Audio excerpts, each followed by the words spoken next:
오늘은 호세아 7장 13절에서 16절까지 말씀 나누겠습니다. 7장 13절 16절 말씀 읽겠습니다. 화 있을진저 그들이 나를 떠나 그릇 같음이니라. 패망할진저 그들이 내게 범죄했음이니라. 내가 그들을 건져주려 하나 그들이 나를 거슬러 거짓을 말하고 성심으로 나를 부르지 아니하였으며 오직 침상에서 슬피 부르짖으며 곡식과 새 포도주로 말미암아 모이며 나를 거역하는도다. 내가 그들 팔을 연습시켜 힘있게 하였으나 그들은 내게 대하여 악을 꾀하는도다. 그들은 돌아오나 높으신 자에게로 돌아오지 아니하니 속이는 활과 같으며 그들의 지도자들은 그 혀에 거친 말로 말미암아 칼에 엎드러지르니 이것이 애굽 땅에서 조롱거리가 되리라. 아멘. 하나님께 대한 지식이 없는 백성들의 결말. 하나님의 언약을 지키는 거룩한 백성들인 이스라엘. 그들은 하나님과 말씀을 버리고 우상을 숭배함으로써 하나님과 언약을 파기했습니다. 그것은 곧 뒤집지 않은 전병과 같았다. 즉 한쪽 면은 새카맣게 타고 다른 한 면은 뒤집지 않아서 밀가루 반죽 그대로 있는 상태. 쓸모없는 존재가 되어버렸다는 것입니다. 이스라엘 백성들이 국력의 쇠퇴와 멸망의 원인을 깨닫고 하나님께 돌아올 수만 있었다면 그들은 용서와 구원을 받을 수 있었을 것입니다. 그러나 그들은 자신들의 죄악이 얼마나 심각한 상태인지 선지자들을 통해서 전해주신 하나님의 말씀과 뜻에 대하여 무지하고 무관심하고 완악함으로써 멸망의 전조를 깨닫지 못하고 완전한 하나님의 공의의 심판의 길로 달려가게 됩니다. 그러니까 이스라엘의 멸망의 원인, 그것은 뭐냐?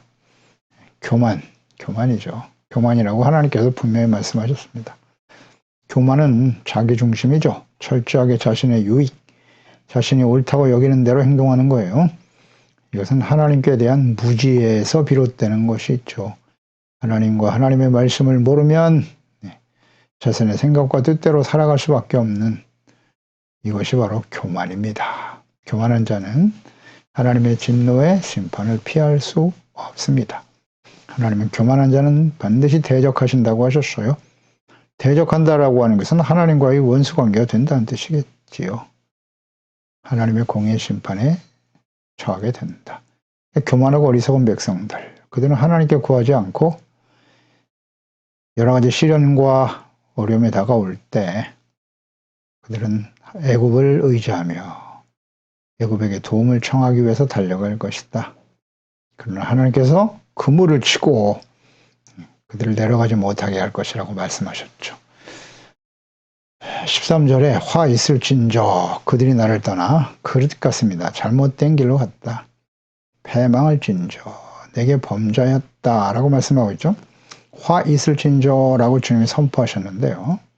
이것은 재앙을 당하게 될 것이다. 이것을 알고 슬퍼하며 탄식하는 말이죠. 화 있을진저. 그러니까 하나님의 백성, 언약의 백성들에 대한 하나님의 탄식과 슬픔이죠. 하나님께서 그 백성들에게 화와 재앙이 임할 것이다. 이것을 아시고 탄식하시는 거예요. 그 이유는 두 가지로 요약할 수 있겠죠. 하나님이 탄식하시는 이유 하나는 하나님의 공의, 죄에 대해서 심판하실 수밖에 없는 하나님의 속성 때문이에요. 하나님은 죄에 대해서 공의로 심판하실 수밖에 없는 분입니다. 두 번째는 하나님께 대한 지식이 없고 완악하여 돌이키지 않는 백성들에 대한 탄식이죠. 하나님의 공의의 심판을 행할 수밖에 없음을 아시는 하나님의 탄식과 슬픔, 화 있을진저. 하나님은 공의와 사랑의 하나님이신데요. 하나님의 공의를 절대 무시하면 안 돼요. 하나님의 공의와 사랑이 어디에 나타나 있습니까? 십자가입니다. 예수님의 십자가. 죄 없으신 하나님의 아들이 왜 십자가에 처참하게 못 박혀 고난당하며 죽으셔야만 했을까요? 그것이 하나님의 공의입니다. 인류의 모든 죄를 짊어지셨기 때문에 죄의 대가는 그렇게 사망으로 나타나는 거죠. 공의가 나타나 있고, 그리고 예수님의 죽으심을 통해서 피 흘리심을 통해서 모든 사람의 죄를 용서해 주신다. 그러니까 하나님은 공의와 사랑이시기 때문에 뻘이 없잖아요. 공의와 사랑 가운데 뭐가 있어야 돼요? 회개입니다. 회개. 죄를 깨닫고 회개하고 돌이키면 하나님이 용서해 주시는 거고, 그 회개를 제대로 하지 못하면 하나님의 공의가 작동하는 거예요. 어렵지 않아요. 이 하나님의 공의 때문에, 이제 하나님의 공의로 인해서 끊임없이 선지자들 보내고 하나님의 말씀을 통하여 죄를 깨닫게 해주셨잖아요. 하나님께 돌아오라고. 그런데 하나님께 대한 지식이 없어. 자기 자신들이 얼마나 심각한 죄인인가에 대한 지식이 없어. 인식이 없어요. 무관심해요. 악을 행하며 달려가면서도 하나님의 공의가 작동된다는 사실 자체를 인정하지 않고 있죠. 그러니까 하나님이 탄식하실 수밖에 없는 거예요. 화 있을진저. 돌이키지 않고 계속 그 길을 가면 하나님의 공의의 심판에 직면할 수밖에 없다는 거죠. 패망할진저 그랬어요. 화, 패망. 패망이 히브리어 쇼드인데요. 이것은 황폐하다, 크게 파괴된다, 멸망 이런 뜻을 가진 단어죠. 그러니까 하나님의 공의의 실현으로 인해서 다가올 파괴와 재앙. 이것을 지금 하나님은 보고 계시는 거잖아요. 그러니까 슬퍼할 수밖에 없죠. 하나님의 백성들 돌이킬 수만 있다면 얼마나 좋을까. 계속 기다리시는 거예요. 말씀을 전해주시고. 그게 하나님이세요. 우리가 죄악된 길로 가지 않도록 하면 되잖아요. 그렇게 안 하세요. 하나님은. 말씀하시고 지금 너의 길이 잘못됐다고 가르쳐 주세요. 그리고 회개하고 돌이키는 것은 하나님의 자녀 백성들이 해야 할 일이에요. 기다리고 계시는 거예요. 어렵지 않잖아요. 그러니 하나님의 말씀을 듣지 않거나, 그렇죠? 듣지 않고 묵상하지 않으면 어떻게 되는 거예요? 자기가 옳다고 여기는 대로 사는 거예요. 그냥 자기 생각대로. 그게 교만이고, 그 결과는 이처럼 죄악으로 흘러갈 수밖에 없으며 하나님의 공의 앞에 서게 된다는 거죠. 간단한 진리입니다. 그러니까 하나님의 말씀을 듣고도 지키지 않는 것은 완악함이죠. 그게 바로 고범죄예요. 그러면 속죄할 제사가 없다 그랬어요. 회개를 안 하니까. 그리고 계속 합리화시키죠. 핑계대고. 그러니까 아예 이제 말씀을 듣지 않죠. 그러니까 하나님을 모르죠. 하나님의 뜻을 잘 몰라요. 결과는 마찬가지예요. 재앙이 임할 것이다. 이사야서 59장 1절에 이사야 선지자를 통해서도 간절히 외치셨죠. 여호와의 손이 짧아서 구원하지 못함도 아니고 귀가 둔하여 듣지 못하심도 아니다. 오직 너희의 죄악이 너와 나 사이 하나님 사이를 가로막고 있었다. 너희의 죄가 그의 얼굴을 가리워서 너희에게서 듣지 않으시게 함이니라. 손에 피가 가득하고 손가락에 죄악으로 더러워졌고 입술은 거짓을 말하고 있고 너희의 혀는 악독을 내고 있었다는 거죠. 그럴 때 하나님은 공의대로 소송하는 자도 없고 진실로 판결하는 자도 없고 험한 것을 의뢰하고 있었고 거짓을 말하고 있었고 악행을 잉태하여 죄악을 낳고 있었고 이 하나님의 백성들이 이런 모습을 가지고 있었다는 거죠. 그들의 생각은 악한 생각으로 가득하고 황폐와 파멸이 그 길에 있었다. 그들은 평강의 길을 알지 못한다. 그들이 행하는 곳에는 정의가 없다. 그들이 누굽니까? 하나님의 백성들이잖아요. 굽은 길을 스스로 만들고 있고 무릇 이 길을 밟는 자는 평강을 알지 못하나니라. 아멘. 이사야서 48장 22절. 악인에게는 평강이 없습니다. 그러니까 죄악된 길에는 절대 평안이 없어요. 그런데 거짓, 악한 원수마귀의 끊임없는 속임, 그들의 속임, 미혹이 무엇입니까? 죄악된 길로 살아도 편안하고 행복할 수 있다고 미혹하잖아요. 악인의 길에는 절대 평안이 없어요. 세상에 하나님 없이 사는 사람들, 부와 재물, 권력을 누리며 그곳에 참된 평안이 있을 것 같습니까? 없습니다. 절대 진리예요. 있는 척하고 살 뿐이죠. 악인의 길에는 절대 평안이 없어요. 그런데 하나님의 자녀와 백성들이 하나님을 버리고 말씀을 버리고 나에게 부와 영광, 편안한 삶을 줄 것 같은 이방인들, 하나님이 없는 그들의 우상을 섬기고 따라갑니까? 그들의 문화와 그들의 삶을 본받고 따라갑니까? 세속화되어져서 어렵지 않아요. 하나님과 재물, 두 주인을 겸하여 섬길 수 없다고 하셨어요. 하나님을 따르고 하나님의 말씀을 따르는 것이 행복이고 평안이냐? 아니면 불의를 행해서라도 부와 권력을 얻고 세상의 명예를 얻으면 참된 평안과 기쁨을 누리며 살아갈 수 있을 것이냐? 간단한 선택이에요. 우리의 선택은 반드시 하나님이 내려주시는 결말을 맞이하게 되겠죠. 공의의 심판으로 나타나든지.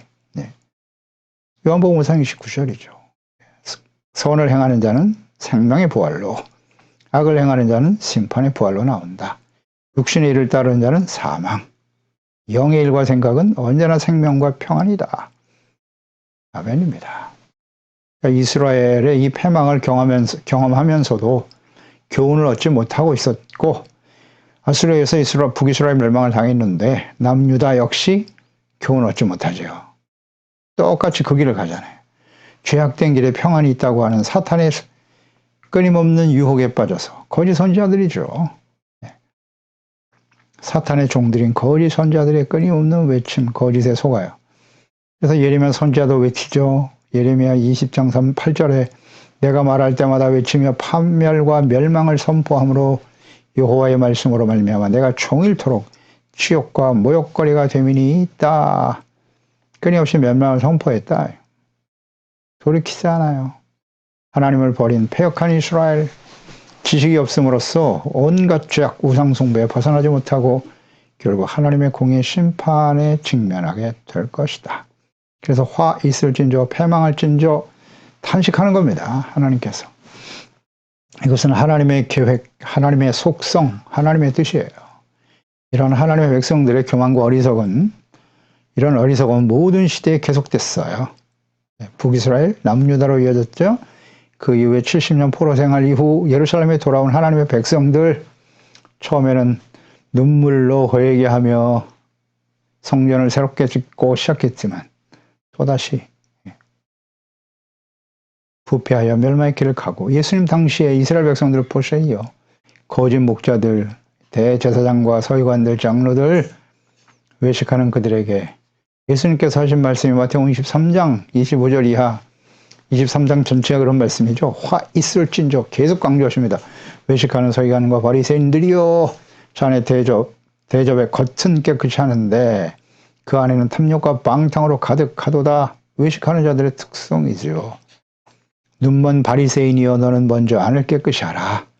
그러면 겉도 깨끗하리라. 화 있을진저 외식하는 서기관들과 바리새인들이여, 회칠한 무덤과 같다. 겉으로는 아름답게 보이나 그 안에는 죽은 사람의 뼈 모든 더러운 것이 가득하도다. 아멘입니다. 예수님 당시에 거짓 목자들의 모습이 이러했고, 그 이후에는 어떻습니까? 예수님을 버린 그들, 그 이후에 복음이 전파되고 예수 그리스도를 믿고 구원받은 하나님의 자녀들, 그 이후에 교회 역사는 어떻습니까? 마찬가지죠. 가톨릭의 역사를 보세요. 다 외식하는 자가 되었고, 그 후에 새롭게 하나님이 개혁하시고 종교 개혁이 시작되어 선포된 개신교 하나님의 자녀들 어떻게 됐나요? 역시 마찬가지죠. 오늘날 이 시대도 대부분의 목자들과 그리스도인들이 과거의 하나님의 백성들의 삶을 그대로 본받고 외식하는 자가 되고 마는 거예요. 이상한 일도 아니에요. 아주 자연스럽죠. 교훈을 얻어야죠. 우리는 이 말씀을 왜 지금 우리가 묵상하는 것입니까? 교훈을 얻자는 거예요. 교훈. 성경을 왜 기록하셨어요?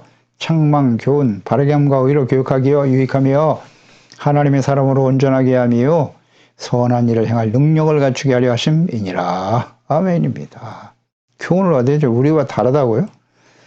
모든 시대 중에 오늘날 이 시대가 가장 악한 세대입니다. 그건 뭐 아주 분명하지 않습니까? 그러니 더 많은 하나님의 자녀들이 미혹되겠죠. 우리는 이방인들입니다. 언약의 백성도 아니에요. 이방인들 중에 예수 그리스도의 십자가의 구속의 은혜로 구원받아 하나님의 자녀가 되었습니다만 너무나 쉽게 세속화되어져 가는 겁니다. 부패하게 돼요. 그렇지 않다고요? 그거 자체가 의식이에요. 그래서 예수님께서 화 있을진저라고 선포하셨고요. 임하겠죠. 요한계시록의 내용이 무엇이라고요? 심판입니다. 이 땅에 이루어질 심판. 얼마나 두려운 일입니까? 과거의 조상들이 그랬던 것처럼 이스라엘 백성들 예수님을 십자가에 못 박아버리고 이스라엘 당시 예수님 보낼 당시에 이스라엘 로마에서 멸망의 길을 가고 말았잖아요. 교훈을 얻지 못한 어리석은 하나님의 백성들의 모습, 이 시대 그리스도인들의 모습과 같다. 그래서 어떻게 될까요? 계시록 요한계시록 12장 10절 또 내가 들으니 하늘에 큰 음성이 있어 이르되 우리 하나님의 구원과 능력과 나라와 또 그의 그리스도의 권세가 나타났다. 우리 형제들을 참소하던 자고 우리 하나님 앞에서 밤낮 참소하던 자가 쫓겨났고 악한 원수 마귀 또 우리 형제들이 어린 양의 피와 자기들이 증언하는 말씀으로서 그를 이겼다. 그들은 죽기까지 자기들의 생명을 아끼지 아니하였도다. 그러므로 하늘과 그 가운데 거하는 자들은 즐거워하라. 그러나 땅과 바다는 화 있을진저 이는 마귀가 자기의 때가 얼마 남지 않은 줄을 알므로 크게 분내어 너에게로 내려갔음이니라 하더라. 아멘입니다. 마지막 심판이 말 때 뭐 어렵잖아요. 하늘 천상 가운데 있는 무리들과 그들은 즐거워하고 하나님을 찬양하게 되죠. 구원을. 그러나 땅과 바다에 속해 있는 사람들은 화 있을진저 하나님의 나라에 거하는 사람과 이 땅에 남은 사람들이 어떻게 될 것인가 하는 내용이 바로 요한계시록의 내용이에요. 예수님의 재림은 추수하러 오시는 거예요. 알곡과 가라지. 알곡들은 예수 그리스도를 믿고 구원받은 이후에 하나님의 말씀과 성령님의 인도하심을 따라 성령의 열매를 맺는 거죠. 착함, 의로움, 진실함으로 영적으로 성숙해가며 썩어져 버린 이 땅에 육체의 일들을 따르는 삶이 아니라 이것을 벗어버리고 의가 있는 하나님의 나라를 바라보고 경건하고 거룩한 삶을 지켜가는 사람들이겠죠. 하나님의 자녀들. 그들은 때로는 박해를 받고 많은 손해와 고통과 상처, 아픔을 당하지만 끝까지 복음을 믿고 순종하며 따르는 사람들이 되겠죠. 그들은 어린 양의 피와 자기들이 증언하는 말씀으로써 그를 이겼다 그랬잖아요. 예수님의 보혈로 끊임없이 자신의 죄를 씻고 용서받고 하나님의 말씀으로 이겼다 그랬잖아요. 예수님께서 말씀으로 악한 원수 마귀를 물리쳐 이기신 것처럼 하나님의 전신갑주를 입고 이기는 자가 가는 거예요. 천국에. 싸움의 대상이 누구라고요? 왜? 악한 원수 마귀죠. 그리고 끊임없이 우리 가운데 일어나는 육체의 일들이잖아요. 육체 쪽육, 안목의 쪽육. 이 세상에 사랑을 쫓아 살아가려고 미혹하는 악한 원수 마귀와의 싸움인 거예요. 악한 세상, 그들과 싸우는 거예요. 죄와 싸워서 이기는 자가 될 때 그런 사람들이 천상에서 주님의 이름을 찬양하며 영광 돌리게 될 것이다 라고 말씀하고 있죠. 화 있을진저. 그러니까 구원에 참여해서 하나님의 나라에 거하는 사람과 이 땅에 남아있는 자들의 차이. 화를 당하게 될 사람. 어떤 사람이라고요? 땅과 바다에 속한 사람이라고 그랬잖아요. 어렵지 않아요. 땅의 일을 생각하는 자이라는 거죠. 다시 말하면 육신의 일을 생각하는 자들이에요. 땅의 일, 육신의 일. 빌립보 3장 18절 이하에 이런 말씀이 있죠. 내가 여러 번 너에게 말하였거니와 이제로 눈물을 흘리며 말하노니 여러 사람들이 그리스도의 십자가의 원수로 행한다 그랬어요. 그들의 마침은 멸망이고 그들의 신은 배요. 신은 배라는 게 무슨 뜻이에요? 먹고 마시고 더 많은 것을 먹고 누리려고 하는 것을 신처럼 섬겼다. 재물. 그 영광은 그들의 부끄러움에 있고 땅의 일을 생각하는 자라고 분명히 나와 있네요. 그러나 우리의 시민권은 하늘에 있다. 거기로부터 구원하는 자 곧 예수 그리스도를 기다린다. 예수님의 재림을 기다리고 그는 만물을 자기에게 복종하게 하실 수 있는 자의 역사로 우리의 낮은 몸을 자기의 영광의 몸의 형체와 같이 변하게 하시리라. 아멘. 그러니까 이 소망을 하나님께 두고 사는 사람들이고요. 시민권, 그러니까 이 땅에 비록 살지만 우리의 소속은 하나님께 있다. 하늘나라, 하나님의 나라, 거룩한 백성으로 살아가는 일을 소중하게 여기는 사람들이고 땅에 있는 사람들, 이 땅에 속한 사람들이 땅의 일을 생각하는 사람들이라고 그랬잖아요. 그리고 그들은 오직 먹고 마시고 더 많은 것을 누리며 살아가는 것을 즉 하나님보단 재물을 신으로 섬기는 거예요. 어렵지 않죠? 이런 사람은 십자가의 원수로 행하는 사람들이다 라고 분명히 말씀하잖아요. 십자가의 원수로. 그런 사람들이 어떻게 해요? 땅에 속한 사람이요. 사람들은 사망에 이르게 되죠. 육에 속한 자들은 하나님의 나라를 절대 유혹으로 받지 못합니다. 화 있을진저. 아주 명확하지 않습니까? 이 말씀을 보면. 그러니까 화와 패망을 당하게 되는 이유는 뭐냐? 말씀하셨네요. 그들이 내게 범죄했기 때문이다. 그들이 누구예요? 하나님의 언약의 백성 이스라엘, 예수 그리스도를 믿고 구원받은 하나님의 자녀들, 그들이 범죄하는 하나님의 자녀들이겠죠. 내가 그들을 건져주려 하나, 하나님의 백성들이에요. 그들이 나를 거슬러 거짓말했다. 하나님 백성들이 하나님을 거슬러 대적했고 거짓을 말하고 그랬네요. 거짓. 하나님의 말씀이 진리인데 거짓이라는 건 반대가 진리잖아요. 진리의 말씀을 모르면 어떻게 되는 거예요? 그게 다 거짓이에요. 사람들의 말, 그게 다 맞습니까? 아니요. 하나님의 성경 말씀, 하나님의 말씀만이 진리인데 진리가 무엇인지를 모르니 거짓과 진리를 분별하지 못하니 그 말하는 것 자체가 거짓이 될 수밖에 없는 겁니다. 또 성심으로 나를 부르지 않았다 그랬어요. 성심으로. 보세요. 먼저 하나님께 거슬러 거짓말을 했다는 거거든요. 그러니까 하나님의 백성들이 여호와의 구속하심을 믿지 못할 뿐만 아니라 하나님의 존재와 구원 자체를 부정했어요. 하나님 자체를 부정해버렸어요. 실제로 그들은 하나님께 도움을 구하지 않았죠. 어려움이 다가올 때 힘 있는 애굽과 아수르를 이겼단 말이죠. 그들이 섬기는 우상을 따라 섬겼어요. 그리고 거짓을 말했어요. 하나님과 진리의 말씀을 모르면 거짓을 말할 수밖에 없다는 거죠. 그러니까 이 당시에 제사장, 거짓 선지자들 하나님의 말씀을 전하지 않았어요. 회개하고 돌아오라가 참된 선지자의 외침이잖아요. 그런데 우상을 섬기고 악을 행하는 그 길을 가면서도 하나님께 돌아오라 책망과 회개 말씀을 전하지 않죠. 거짓 선지자들은. 우리는 잘 될 거야. 형통할 거야. 승리할 거야. 마음을 강하고 담대히 하라. 그러면 하나님이 승리하고 복을 주실 거야. 죄악된 길에 서 있는데 어떻게 하나님이 역사하십니까? 이런 게 다 거짓이에요. 하나님의 말씀을 떠나서 주님의 진리의 말씀을 따르지 않고 예수 그리스도의 삶을 따르지 않는데도 이 세상에서 성공하고 축복받고 잘 산다? 다 거짓이잖아요. 하나님의 나라로 갈 수 있다?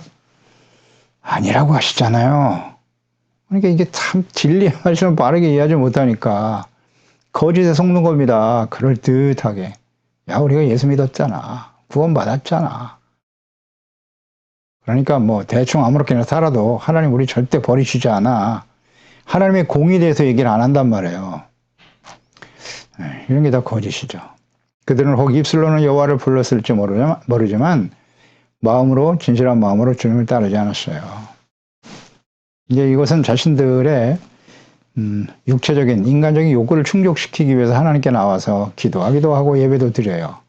그런데 그것마저도 진실되지 못하죠. 헛된 마음에서 비롯된 오직 자신의 이익만을 위해서 예배드리고 기도하는 사람들이 얼마나 많은고, 하나님의 나라, 의에 대한 삶, 자신들의 잘못에 대한 죄에 대한 철저한 회개의 기도, 이런 거 관심 없어요. 그냥 하나님 내가 원하는 거 해주세요. 내 뜻대로 되게 해주시옵소서. 안타까운 일이죠. 그러니까. 그리고 그걸 계속 부추겨. 또 목회자들은. 그들은 진정한 구원을 위해서 성심이잖아요. 성심. 성실한 마음, 진실된 마음이죠. 진실한 마음으로 하나님을 부르지 않았다고 말씀하시잖아요. 성심, 진실한 마음. 하나님 마음의 중심을 보시거든요. 입술로만 주여 주여 한다고 되는 게 아니잖아요. 예수님께서 말씀하셨어요. 주여 주여 하는 자마다 다 천국 가는 거 아니라고. 내 아버지의 뜻대로 행하는 자라야 그랬잖아요. 신실한 마음으로 하나님 앞에 나가 부르짖어 기도해야 되지요. 겸손한 마음, 진실한 마음은 언제나 하나님의 말씀에 비춰진 자신의 모습을 바라보면서 하나님 앞에 애통할 수밖에 없지 않습니까? 그리고 하나님의 말씀에 순종하고자 하는 간절한 마음, 그저 나의 유익을 위해서가 아니라 하나님을 잘 모르잖아요. 모르니까 이런 행동을 하게 되겠죠. 우리가 감히 하나님 앞에서 이사야 29장 13절에 주께서 이르시되 이 백성이 입으로는 나를 가까이 하며 입술로는 나를 공경하지만 그들의 마음은 내게서 멀리 떠났다. 정확한 지적이시죠. 그들이 나를 경외하면 사람의 계명으로 가르침을 받았을 뿐이 있다. 그들이 누굽니까? 하나님의 언약의 백성. 오늘날 말씀으로 적용을 시켜야죠. 예수 그리스도를 믿고 구원받은 하나님의 자녀들. 하나님을 가까이, 입으로는 가까이 하고 뭐 주여 부르고 하나님 말씀을 말하지만 그의 마음은 내게서 멀리 떠났다는 거예요. 이게 성심이 없다는 거죠. 진실한 마음이 없어.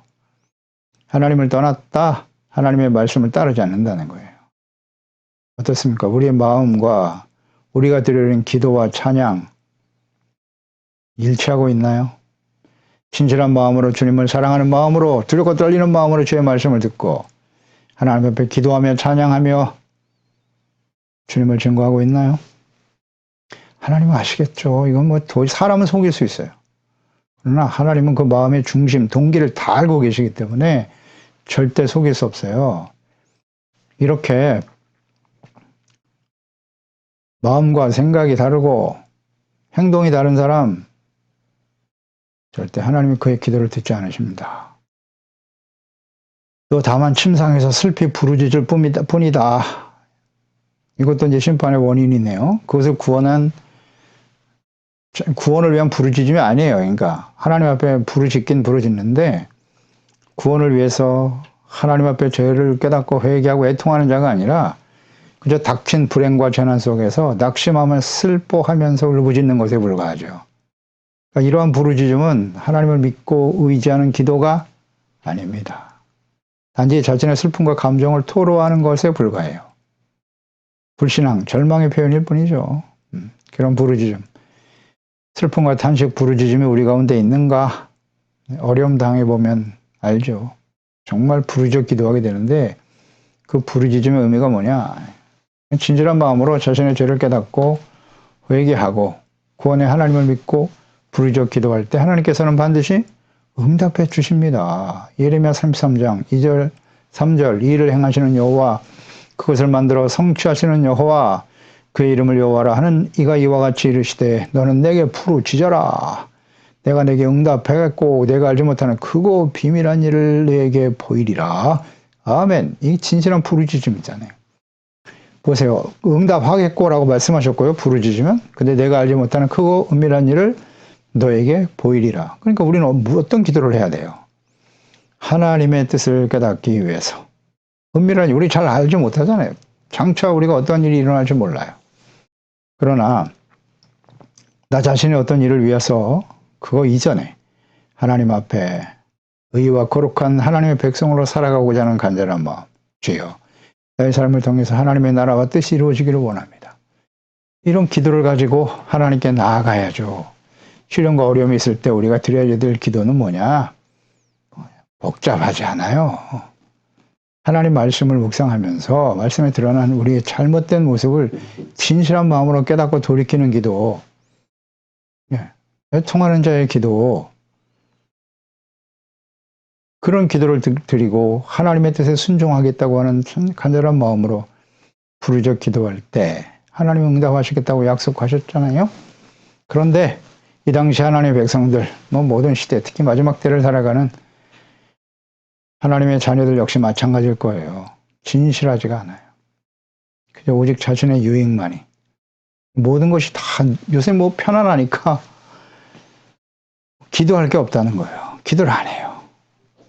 문제가 생겨야만 기도한다? 보세요. 문제가 생길 때만 기도하는 그 기도는 어떤 기도일까요?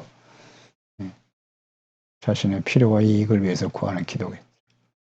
그것조차도 물론 하나님께 기도하면서 성령의 인도하심을 받게 되면 자신의 잘못을 성령께서 깨우쳐 주시겠죠. 또 그 다음 곡식과 새 포도주로 말미암아 모였다. 나를 거역했다. 곡식과 새 포도주로 말미암아 모이더라. 자신의 유익이잖아요. 곡식, 포도주는 자신의 어떤 경제적인 유익을 위해서 모였다. 이렇게 우리가 이해할 수도 있고요. 곡식과 포도주로 드려지는 그 당시 우상들에게 제사 드리는 그런 전형적인 모습이기도 해요. 그리고 이렇게 하나님 앞에 나와 예배하기보다는 자신의 이익을 위해서 우상을 섬기면서 나왔다. 그러면서 하나님을 거역했다는 거예요. 이런 모습으로 드려지는 제사와 예배가 무슨 의미가 있겠습니까? 이어서 15절에 내가 그를 팔을 연습시켜 힘있게 했으나 그들은 내게 대하여 악을 꾀했다. 팔을 연습시켰다. 이 연습시키다라는 히브리어가 야사르인데요. 이 야사르는 징계하다. 그다음 벌을 내리다 또는 교훈하다. 이런 뜻을 가진 단어거든요. 그러니까 팔을 끊임없이 징계하고 벌하고 교훈을 했다라는 거죠. 그러니까 하나님께서 이스라엘 백성들을 여러 가지 시련으로 인해서 징계로서 그들을 가르쳤다는 거예요. 돌이킬 수 있도록 교훈하고 벌을 내리고 징계를 내렸는데도 그래서 힘있게 만들었다는 거죠. 죄를 버리고 의롭고 거룩한 하나님의 백성으로 살아가도록 끊임없이 연단하시고 훈련시키시려고 하셨는데 많은 시간 회복을 위해서 하나님이 이와 같은 일들을 통해서 하나님의 백성들을 온전케 하려고 끊임없이 노력하셨다는 거죠. 그런데 전혀 깨닫지 못해 내게 대하여 오히려 악을 꾀하고 있다는 거죠. 깨닫지를 못하고 여전히 죄악된 삶을 살아가려고 그 악을 도모하고 있다는 거죠. 복이 있는 사람은 어떤 사람입니까? 악인의 꾀를 따르지 않는 거예요. 악인의 꾀를 도모하지 아니하며 죄인의 길에 서지 않고 오만한 자의 자리에 앉지 않는 것이 복 있는 사람이라고 하시잖아요. 그러려면 여호와의 말씀을 즐거워하여 취하로 묵상하는 자가 되어야죠. 하나님의 말씀 듣는 걸 좋아하십니까? 늘 우리가 묵상 질문입니다. 하나님의 말씀을 듣고 책망받고 죄를 깨닫고 회개하고 용서받는 일을 좋아하십니까? 이것을 계속하고 계시나요?